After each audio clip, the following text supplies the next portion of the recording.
Arkadaşlar dersimize hoş geldiniz. Bu dersimizde Talasim isimli metnimizi çevireceğiz. Talasim ve Reddu Aleyha isimli metnimiz. Ben hepinize başarılar diliyorum. Dersimize başlamadan önce küçük bir hatırlatma. Eğer kanalımıza abone değilseniz kanalımıza abone olarak kanalımızın gelişmesine katkı sağlayabilirsiniz. Hepinize şimdiden başarılar diliyorum. Ed-Dersur Rabbi dördüncü ders. Talasimu ve Reddu Aleyha. Şimdi tılsım kelimesinin talasim cemisidir. Büyülü sözler, efsunlu sözler gibi anlamına gelir arkadaşlar tılsım. Bilmece anlamına da geldiğini ifade edebiliriz. Zaten efsun anlamına gelir. Tılsım Türkçe tılsım olarak da geçmiştir diyebiliriz. Ve raddu aleyha ona da cevaplar ya da ona reddiyeler şeklinde de reddiye şeklinde de burayı anlayabiliriz. Evet, okuyoruz metnimizi. İliya Ebu Madi şairun. İliya Ebu Madi diye bir şair arkadaşlar. Ebu Madi ya da İliya Ebu Mazi şeklinde ifade edebiliriz. Şairun bir şairdir. Arabiyun Arap. Evet, Arap bir şairdir. Lübnaniyun Lübnanlıdır. El asl Lübnaniyül asli min usratin fakiretin. Bunu hatta şöyle okuyabiliriz arkadaşlar. Lübnaniyül aslü. Evet, tekrar buraya geçiyoruz. Lübnaniyül aslı şeklinde okuyoruz arkadaşlar. Min usratin fakiratin. Fakir bir aileden Lübnan asıllı Arap bir şairdir İliya Ebu Mazi şeklinde okuduk. Terake bıraktı el medresete okulu bıraktı ya da okulu terk etti ve hacera ila İskenderiye'ye hicret etti. Yani İskenderiye Mısır tarafları biliyorsunuz. Niçin? Liya'mele fi bey'i teb'i teb'i tütün işinde diyelim burada. Tütün satmada çalışmak için veya bunu tütün satıcılığında satma işinde çalışmak için diyebiliriz. Ve bede başladı ta'limehu eğitimine zatiyen. Burada bizatihi yani kendi kendine başladı diyeceğiz arkadaşlar. Kendi kendine eğitimine başladı. Min hilali kıraaetin nahvi nahiv okuma aracılığıyla. Dolayısıyla nahiv okuyarak başladı. Vel i'rabi i'rab vel edebi edebiyat. Edebiyat, i'rab ve nahiv okuyarak kendi kendine eğitimine başladı dedik. Ve bede'e başladı yine kitabete şiiri şiir yazmaya fi Mısır'a Mısır'da. Sümme sonra hacera göç etti ilel vilayatil muttahideti. Burada ilel vilayatil muttahide Amerika Birleşik Devletleri arkadaşlar. Amerika Birleşik Devletleri'ne göç etti ve enşe'e kurdu Er-Rabitel Kalemiyete. Er-Rabitatel Kalemiye, Kalemiye Derneği demek arkadaşlar. Bu Rabitatan dernek anlamı var. Kalemiye Derneği'ni kurdu. Elleti tazummu adeden mineşşuara'il mahceril meşhurine. Şimdi öyle dernek ki elleti tazummu içeriyor adeten birçok. Neden birçok? Mineşşuara'il mahcer. Mahcer şairleri diyoruz ama buna göç şairleri diyeceğiz arkadaşlar. El meşhurin. Meşhur göç şairlerinden birçoğunu ya da bir grubu içeren Kalemiye Derneği'ni kurdu. Feasbaha oldu min eşheril şuara'il karnil mazi. Buna diyelim, geçen yüzyılın şairlerinden geçen yüzyıl şairlerinin en meşhurlarından biri oldu diyelim arkadaşlar. Ve huve o mineşşuara'il müceddidine fi şi'ril arabiyyil hadisi. Modern Arap şiirinde yenilikçi şairlerden biridir diyoruz burayı ama bunu hal olarak da kabul edebiliriz. Modern Arap şiirinde yenilikçi şairlerden biri olarak efendim geçen yüzyılın en önemli, en meşhur şairlerinden biri oldu diyebiliriz arkadaşlar. Evet, ve yemtazu şi'ruhu bi şeklin amin bil insaniyeti. Bir şeklin amin, genel olarak diyelim arkadaşlar buraya. Yemtazu şi'ruhu, onun şiirleri genel olarak şunla ön plana çıkar, imtiyaz eder, ön plana çıkar, belirgin olur diyebiliriz arkadaşlar imtazeye. Neyle? Bil insaniyeti, insanlıkla ya da insani değerler diyebiliriz ama tabii değer dediğimiz zaman kişiden kişiye farklılık arz edebilir, onu ifade edelim. Hani insani hususlarla diyebiliriz, insanlıkla onun şiirleri imtiyaz eder, ön plana çıkar dedik. Ve lehu, vardır onun. Ne var? Erbaatu devanine mektube tin diyelim arkadaşlar. Bu divan kelimesine bunu şey yapalım. Sıfat yapalım. Onun efendim yazılmış 4 tane divanı vardır ve eşheru kasidetin lehu, onun en meşhur kasidesi talasimu, talasımdır. Talasım isimli kasidesi de ya da onun en meşhur kasidesiymiş şeklinde burayı anlıyoruz arkadaşlar. Elleti, şimdi talasıma bir sıfat geldi. Öyle talasım ki tekelleme anha, o talasım hakkında konuştu. Kim konuştu? El kethirune, birçok kimse. Beyne müeyyidin ve muaridin, destekleyenler, müeyyid destekleyen, muarız karşı çıkan demek arkadaşlar. Destekleyenler ve karşı çıkanlar arasında birçok kimse talasım hakkında bir şeyler söylemiş, konuştu. Niçin? Lima fiha, lima fiha, ondaki şeyden dolayı. Neymiş bundaki şeyler? Minel mazahiri ilhadin. Bu ilhat kelimesi dinsizlik, inanmamak gibi anlamlarına gelir arkadaşlar. Dolayısıyla buraya şunu söyleyebiliriz. Dinden çıkma diyebiliriz. Dinden çıkma belirtileri ve gumudin, işte kapalılıklar, belirsizlikler ve selbiyetin, işte olumsuzluk, olumsuz şeyler diyebiliriz buna. Ve dayail iman, imanı kaybetme gibi, iman kaybı diyebiliriz arkadaşlar. İman kaybı, olumsuzluk, belirsizlik ve dinden çıkma görüntüleri nedeniyle ya da ne diyelim buraya, temalarından dolayı birçok kimse, onu destekleyenler ve ona karşı çıkanlar arasında birçok kimse o talasım hakkında konuştu. Ona dair bir şeyler söyledi. Fakat abbera fiha, onu da ifade etti. Tabi kim ediyor? İlya Ebul Mazi ifade ediyor. Neyi ifade etti? An hayratihi, şaşkınlığını, ve daya'ihi, ve de kendisinin diyelim kaybolmuşluğunu diyebiliriz arkadaşlar buraya. Yegulu fiha İlya o onda şöyle söyler. Yani talasımda şunları söyler diyoruz. Tabii şunu söyleyelim arkadaşlar. Bu talasım uzunca bir şiir. Burada örnek olarak 5 tane mısrası ele alınmış. Onu da bilmenizde fayda var. Dilerseniz diğer mısralarına bakabilirsiniz. Başlıyoruz arkadaşlar. 1, 2, 3, 4, 5 şeklinde gidelim. Ci'tu, geldim, la a'lemu min eyne. La a'lemu, ben bilmiyorum, min eyne, nereden. Dolayısıyla bunu şöyle diyelim.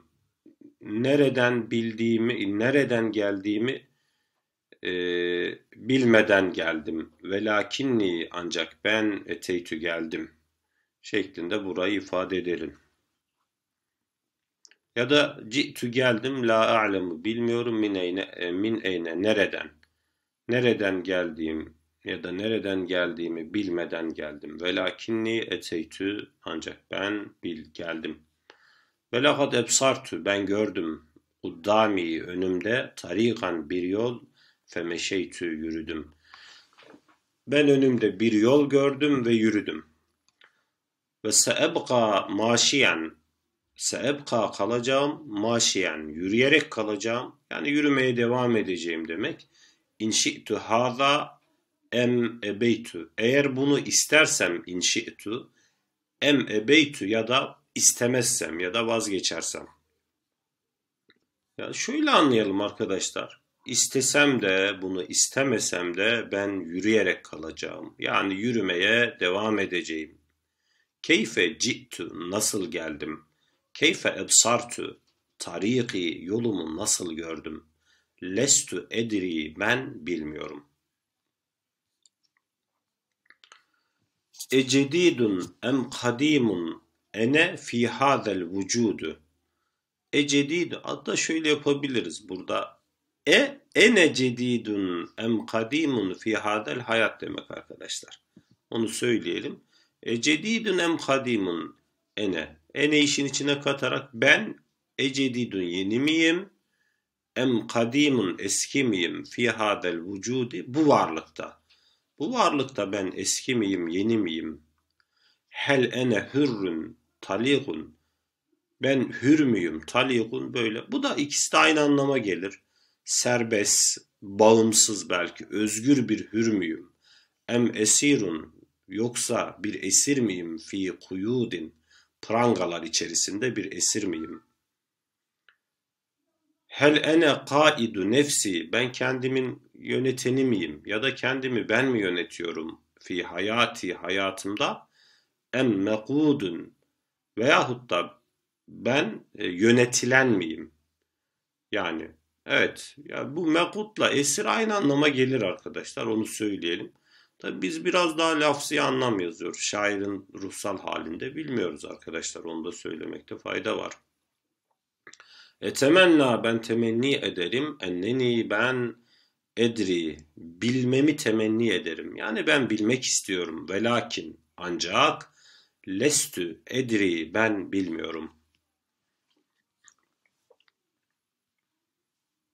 Ve tariki ma tariki ve tariki benim yolum ma tariki benim yolum nedir? Hatta buraya nasıldır da diyebiliriz arkadaşlar. Benim yolum nedir? Tavilun em kasirun, uzun mudur em yoksa kasirun kısa mıdır? Hel ene es'adu em ehbidu fihi ve eguru. Hel ene ben miyim? Es'adu işte tırmanıyorum. Em ehbidu efendim iniyorum. Fihi onda. Yani yolumda ben tırmanıyor muyum? Ya yolda yükseliyor muyum? Yolda yoksa aşağı mı düşüyorum? Şuraya da arkadaşlar ve eguru ve onda kayboluyor. Onda kayıp mı oluyorum? Kayıp mı? Onda efendim batıyor muyum? Kayıp mı oluyorum? Ene ben miyim? Es-sairu fid derbi. Sara yürüdü demek. Fid derbi yol demek arkadaşlar. Yolda yürüyen ben miyim? Em veyahut da edder bu yol yesiru, yoksa yol mu yürüyor? Em kilana, yoksa ikimiz vakifun duruyor muyuz? Ve dehru zaman yecri, zaman akıyor. Yoksa zaman akarken ikimiz mi duruyoruz? Şeklinde anlayabiliriz. Lestü edri ben bilmiyorum. Devam edelim arkadaşlar. Evera el kabri, kabirlerin arkasında mıdır? Ba'del mevti, ölümden sonra ba'thun ve nüşurun. Ölümden sonra kabirlerin gerisinde ötesinde ba'thun dirilme, şu ba'suna canlanma diyelim. İkisi de aynı anlama gelir. Dirilme ve canlanma mı var? Fe hayatun bir hayat mıdır? Fe huludun kalıcı. Kalıcı, bunu şöyle anlayalım. Kalıcı bir hayat mıdır? Em fenaun yok olan ve dusurun işte dusur kelimesini de arkadaşlar yine kaybolan şeklinde anlayabiliriz. Yok olan veyahut da kaybolan mıdır şeklinde ifade edelim. Tabi burada bir bunu mahsuf müptedan haberi gibi de düşünebiliriz. Veyahut da buraya atıfla ba'th ve nüşuruna atıf yapabiliriz arkadaşlar. Dolayısıyla ölümden sonra kabirlerin gerisinde kalıcı bir hayat mı var? Veyahut da yok olup giden bir yok oluş mu var? Gibi düşünebiliriz.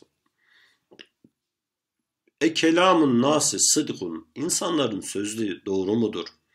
Ya da sözleri diyelim arkadaşlar. Em kelamun nasi zurun, ya da insanların sözleri yalan mıdır?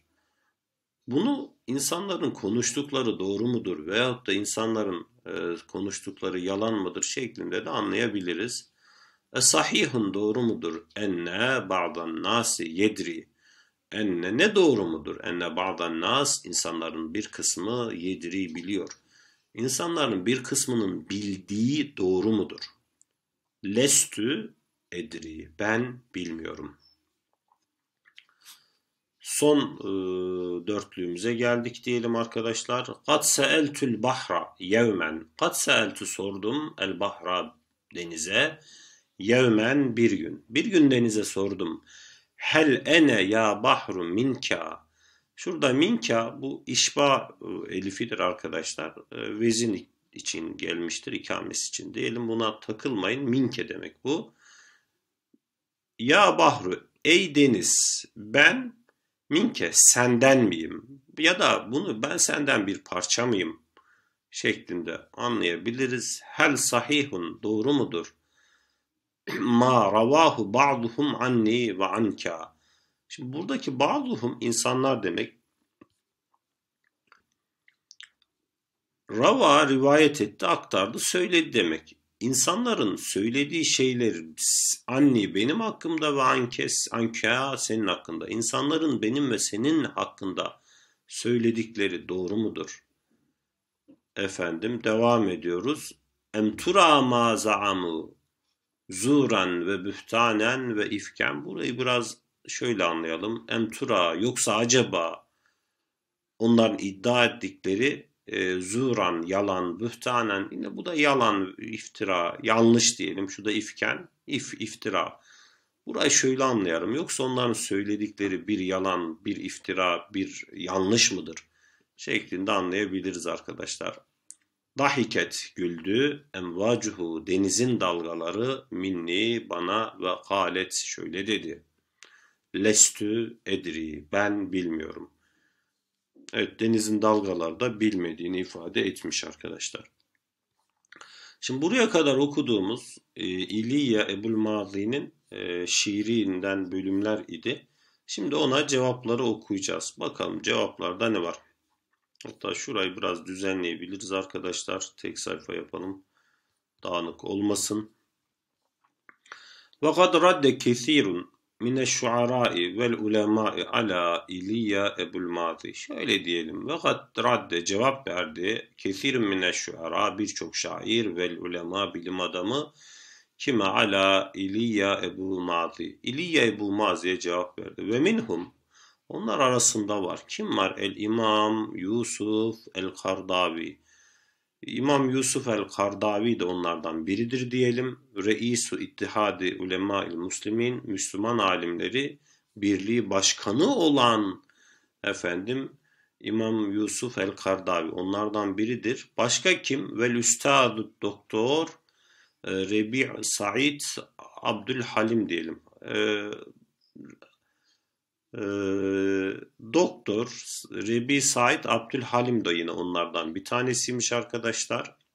Fi kasideti esmaha, hatta fi kasidetin, bir kasidede esmaha fekküt talasım, fekküt talasım olarak isimlendirmiş olduğu bir kasidede bu Doktor Rebi Said Abdülhalim de ona cevap vermiş. Bu fekküt talasım demek de çözülme demek arkadaşlar. Fekkü talasım, büyülerin, tılsımların, belki bilmecelerin çözülmesi şeklinde ifade edebiliriz. Ve ileyke nemudhiçün min hadihi rudud. Bu cevaplardan sana nemudhiçün bir örnektir diyelim. Bir örnektir aşağıdaki şiir. Önce arkadaşlar Yahul Doktor Rebi Said Abdülhalim, Doktor Rebi Said Abdülhalim'in cevabını okuyalım. Sonra da burada Yusuf el-Kardavi'nin Ebu İleyye el-Madi'ye söylediğini okuyalım. Hatta şurayı biraz Evet, Rebi Said Abdülhalim ne demiş arkadaşlar? Ci'tu ben geldim dünyaya, dünyama geldim ve edri ben biliyorum. An yakinen kesin bir şekilde biliyorum. Evet, şuradan çizim yapamayacağız. O çizimi bir düzeltelim arkadaşlar.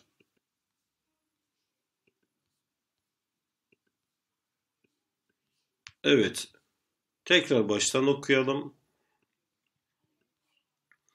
Ci'tü ben geldim dünyaya, dünyama geldim ve edri ben biliyorum an yakinin kesin bir şekilde biliyorum. Neyi biliyorum? Keyfe ci'tü nasıl geldiğimi. Nasıl geldiğimi kesin bir şekilde bilerek ben dünyama geldim. Ci'tü ben biliyorum dünyaya dünyamı li emrin min hüdel ayi celevtü. Şimdi burada arkadaşlar li emrin celevtü min hüdel ayi şeklinde anlayacağız. Dünyaya geldim, dünyama geldim. Celevtü ortaya ben anladım. Hatta cela yecliden belirdi. Neden belirdi? Min hüdel ayi ayetlerin rehberliğinden anladığım bir durumdan ötürü ben dünyaya geldim şeklinde burayı anlıyoruz arkadaşlar. Ya da ben dünyaya geldim şeklinde burayı anlıyoruz arkadaşlar. Şimdi arkadaşlar bu cela celevtümün hüdel ayi şöyle de anlayabiliyoruz. Ayetlerin rehberliğinden anladığım bir durumdan dolayı bir durum nedeniyle ben dünyaya geldim. Yani burada özetle şunu diyor. Benim dünyaya geldim, niçin geldiğimi ben ayetlerden aslında anladım, anlıyorum diyor. Ve lekad ebsartu ben gördüm kuddami önümde dediğilen bir rehber fehtedeytu ona ne yaptım? Uydum. Önümde bir rehber gördüm ve ona uydum. Leyte şiiri keşke bilseydim keyfe dallen nasu anhu bu hu'yu delile gönderdiğimiz zaman şöyle bir anlam çıksın. İnsanların ondan nasıl saptığını keşke bilseydim. Yani şunu diyor, insanlar o delilden de saptı. Bu rehber Peygamber Efendimiz olabilir arkadaşlar. Kur'an-ı Kerim olabilir. Yorumlamaya müsaittir. Leyte şiiri keşke bilseydim. Yani bu da keşke hissetseydim anlamı da olur arkadaşlar. Evet, devam ediyoruz. Kat seeltü sordum. El bahra denize yevmen. Bir gün denize sordum. Ucibun nase anka. Ucibu ennase insanlara cevap vereyim mi? Anka senin yerine diyebiliriz. İnsanlara senin yerine cevap verebilir miyim? Fe ecabel bahru deniz cevap verdi. Heyya haydi. Bu evet demek arkadaşlar bu bağlamda. Kad seimtü el kavle ifka. Ben iftira sözden, yalan sözden usandım. Ente sen de misli benim gibisin. Hulke Rabbi sen de benim gibi hatta şey diyelim ente misli hulku Rabbi ve yefizu sıdku minka. Sen de benim gibi Rabbimin yaratığısın. Yani bir yaratmasısın ve yefizu fışkırır es-sıdku doğruluk minke senden. Leyte şi'ri doğruluk senden fışkırır ya da senden doğruluk fışkırır. Leyte şi'ri keşke bilseydim. Kem nesuhu ve huve hakkun. Bunu şöyle diyebiliriz arkadaşlar. Nice kimselerin o doğruyken onu unuttuğunu bilseydim. Leyte şi'ri keşke bilseydim. Ya da ne kadar çok kimsenin onu unuttuğunu o doğruyken keşke bilseydim diyoruz buraya. Üçüncü dörtlüğe geldik arkadaşlar. Leyse sirran za hafain emru zeyyakel vücud. Leyse sırran bir sır değil. Nasıl sır? Za hafain gizli. Böyle gizli bilinmeyen bir şey değil. Ne değil? Emru zeyyakel vücud. Varlığın bu varlık diyelim buraya arkadaşlar. Ya da bu varlığın durumu, emri öyle diyelim, bu varlığın durumu Öyle gizli kapaklı bir şey değil, gizli bir sır değil. Küllü ma fil kevni, küllü ma şeylerin hepsi fil kevni. Ya kainattaki şeylerin hepsi ibda'u. Bu ibdaya da benzersiz bir şeydir. İlallahi yakut, Allah'a götüren benzersiz bir şeydir. Hatta buraya harika bir şeydir diyelim. Burada ilahın mütallakının da yekade yakut olduğunu bilmekte fayda var. Kainatul berri vel bahri, karanın ve denizin varlıkları alel halki şuhud. Tabi burada şuhudun diye okuyacağız ama şuhud şeklinde okuyoruz arkadaşlar mısra sonları. Şahitlerdir. Neye? Alel halki, yaratmaya. Dolayısıyla şuhudun yeri şurada ala ile bahar arasındadır. Kainatul berri vel bahri şuhudun alel halki demek bu arkadaşlar. Yaratmaya şahitlerdir. Yaratmaya şahit olurlar. Leyte, keşke şiiri bilseydim keyfe dallel kavmu rüşten. Kavmin saptığını, nasıl saptığını, rüşten doğrudan da diyebiliriz. Bu rüşteni peygamber de diyebiliriz arkadaşlar. Ya da hidayet diyebiliriz. Kavmin hidayetten nasıl saptığını keşke bilseydim. Leyte şiiri, keşke bilseydim dedik. Evet arkadaşlar, şeyden devam ediyoruz. Yusuf el-Kardavi'nin yazmış olduğu cevaptan ya da reddiyeden devam ediyoruz. Min reddi şeyhil doktor Yusuf el-Kardavi ala İliye Ebu'l-Madi kavluhu. Diyelim, bunu şöyle geçelim arkadaşlar. Doktor Yusuf el-Kardavi'nin cevabından, kime olan İliya Ebu'l-Madi'ye cevabındandır kavluhu, onun şu sözü. Yani uzunca yazmış, anladığımız kadarıyla burada bir kısmını almış. İn yekün qattaha İliya fi feya fil felsefati.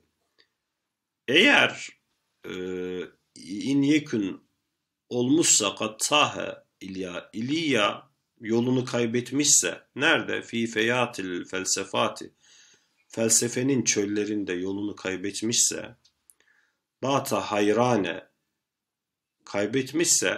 kaybederse bata hayrane, yani şaşkın hale gelir ya da şaşkın hale geldi. Yuani, acı çekiyor, min şukukin muzlimatin, böyle karanlık şüphelerden acı çeker bir halde şaşkınlaştı, şaşkın hale geldi.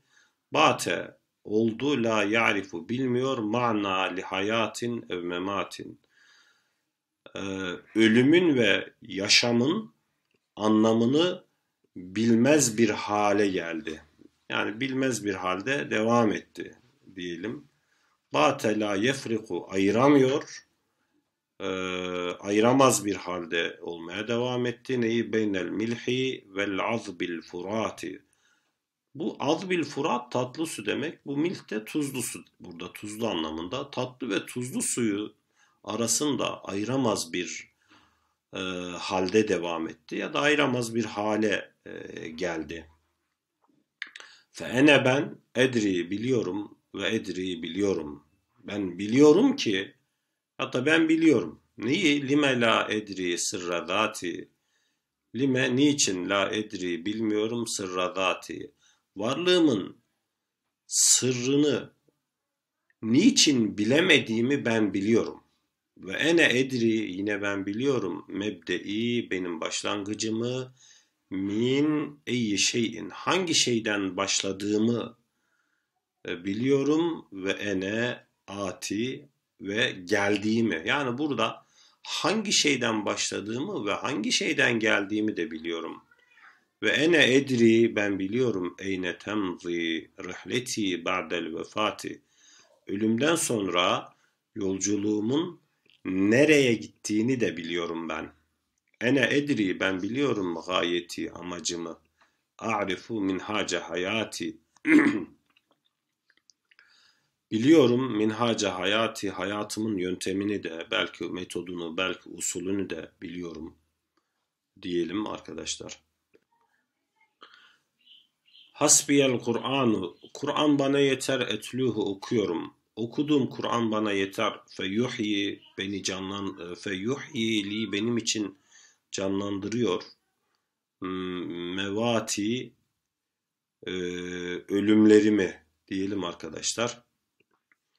Burayı arkadaşlar bir an burayı mastar okuyacağız. Benim ölümümü canlandırıyor. Yani şu hasbiye Kur'an bana yeter. Etlü onu okuyorum. Okuduğum Kur'an bana yeter. Feyuhyi zira o işte canlandırıyor. Li benim mevati ölümümü canlandıran, ölümüme hayat veren Kur'an'ı da okuyorum. O Kur'an bana yeter şeklinde anlayabiliriz. Şerahat li bana ortaya çıktı. Asla halki yaratılmamın aslı, temeli. Belki bunun anlamı benim için belirdi, açıklandı diyebiliriz. Bazı ayetin. O zaman şöyle yapalım arkadaşlar. Burada şeraha fiilinin failini bazı ayil murselat ifadesi olsun.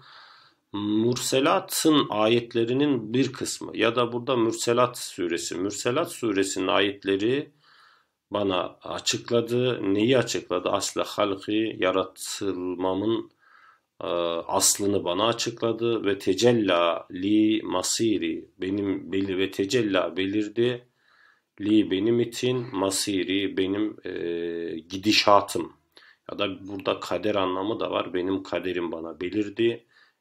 Zira televtü en-naziati çünkü televtü ben okudum en-naziati Naziat suresi demek. Naziat'ı okudum ya da Naziat suresini okuduğumda benim kaderim, benim gidişatım bana belirdi.